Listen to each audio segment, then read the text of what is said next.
I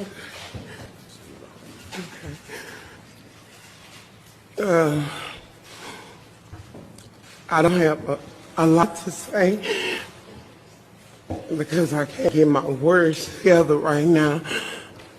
But I want everybody to know that this is what those officers took.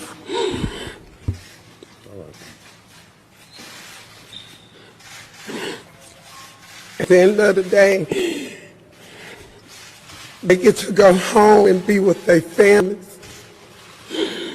Gianna does not have a father. He would never see her grow up, graduate. He never walked her down the aisle. If it's a problem she's having and she needs her dad, she does not have that anymore.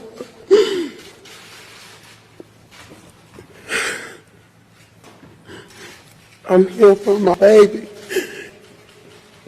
and I'm here for George, because I want justice for him. I want justice for him because he was good. No matter what anybody thinks, he was good. And this is the proof that he was a good man.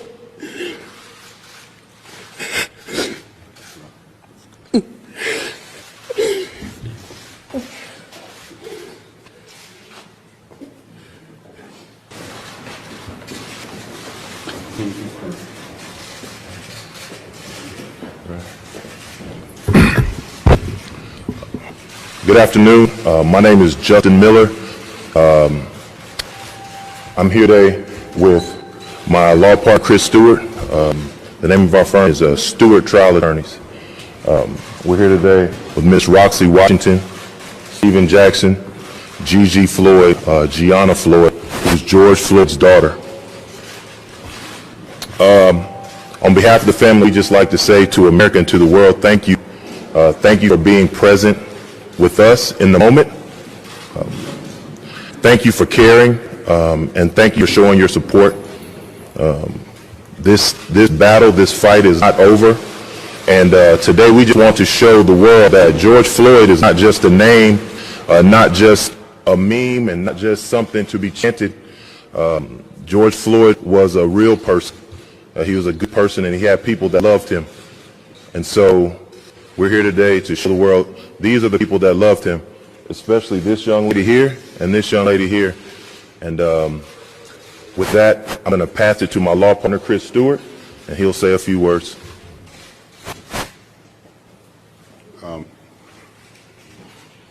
You know, the image that most of us have of George Floyd is the horrible video that we've seen. We've seen the anger in the streets. We've seen so much violence. We've seen beauty also. We've seen people standing up and speaking up, and we've seen massive changes happen across the country. But what we really wanted the world to see is the beauty of their child. The beauty of Gianna, who's going to be taller than me soon, just like her dad. The beauty of Roxy, who is holding up strong throughout this. And the actual situations in life that these things affect. It's not just that someone passes and people are angry in the street. It affects people's actual lives and their futures. So, a father was taken. You've seen Ben, who we're working with, and that team. A brother and sister lost another brother. And here, I want to introduce you to Roxy and to Gigi.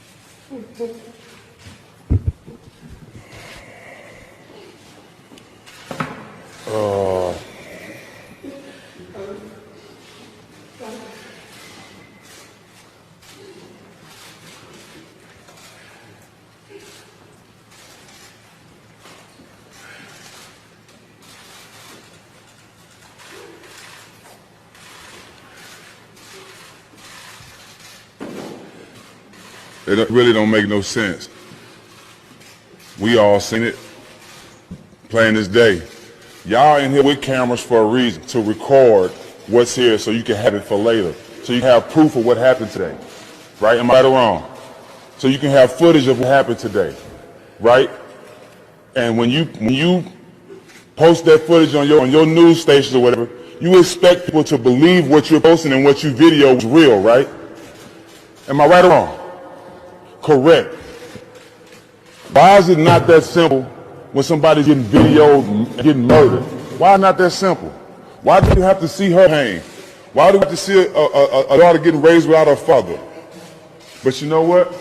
There's a lot of stuff you said that he gonna miss, that I'm gonna be there for. I'm gonna walk down the aisle. I'm gonna be there for her. I'm gonna be here to wipe your tears. You dig what I'm saying? I'm gonna be here for you and Gigi. Floyd might not be here, but I'm here for her. I'm here to get justice, and we're gonna get justice for my brother. Not leaving. We're gonna keep fighting. We're gonna put my brother we're gonna send him home in beautiful ways this week. But I'm telling you, we are not leaving. We demand justice, and I'm tired of seeing that. I'm not gonna see her hurt every day like this. We need justice. We demand it, and some kind of way, goddamn it, we gonna get it. Thank y'all for coming, but this shit has to stop, man. It has to stop.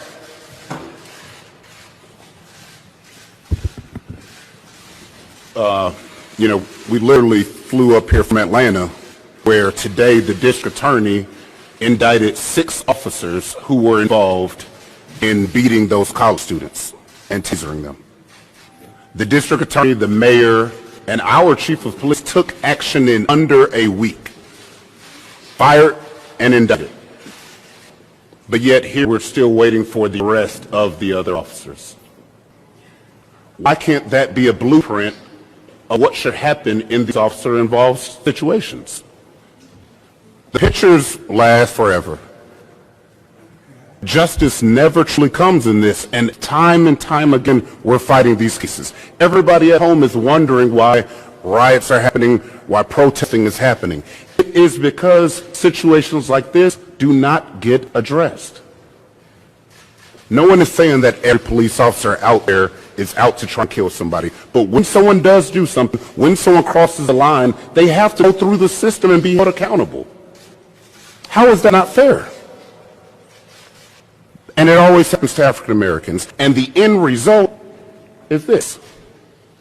And it's a circle, because then it's held against a young African American child when they don't have a parent, when they don't have a father.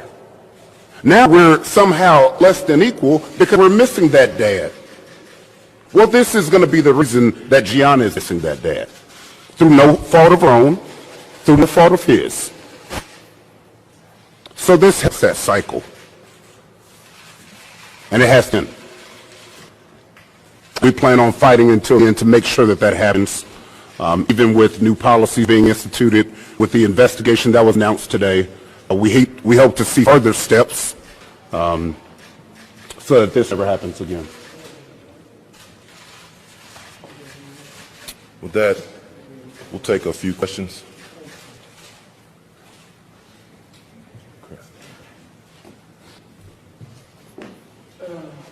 And very few, because this is rough.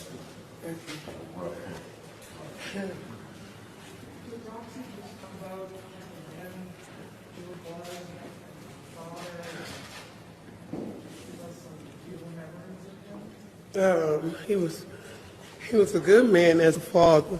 He was so happy to have her. He was there. He slept the whole time that I went through labor. But when he heard her cry, he got up. He woke up. And I still have a picture of him waking up, getting his baby. He loved her.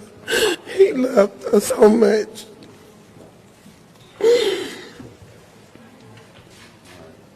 One last question.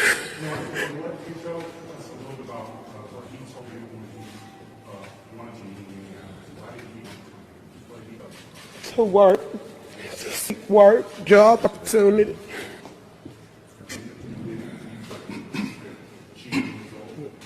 Yeah, he was. He was. Of course he was. He still took care of us. He lived here, but we still had that connection, you know. And he still took care of us. He provided for us. He living here, working. That was his main reason for moving here. When he called me, his whole reason was coming was to get here, get away from Texas, so he can come and provide for his family, be a better father, be a better father. His whole reason for being in Minnesota was to work, drive trucks. That's why he came here. And he was doing that. He was doing great here. He was turning the curve. And then this happened. So he was doing his part. So we hope y'all see the human side of George and not just pictures and videos on the internet, and that he has a legacy, a beautiful legacy, that no matter how rough and chaotic the world looks right now, this beautiful girl is going to have a bright future. Yes, indeed. And, you know, like I said, Jack said, we're going to guarantee that. Yep. Making sure everybody's held accountable and making sure that our future is bright. So now associate this beautiful little face when y'all think of that memory. And when you see images or some outlets trying to bring up things to destroy a man's name, you think of this every single time you see it. Y'all should know this is the frustration I have. This is my brother's 6-year-old daughter. I have a daughter. So this is my frustration. Y'all want to know why I'm here? Why I'm standing? Why I'm here? Because my brother's daughter have to live without him. With the tears from Roxy. This is why I'm here. I'm through crying. I'm ready to fight. I'm ready to stand for my brother. I'm ready to get justice for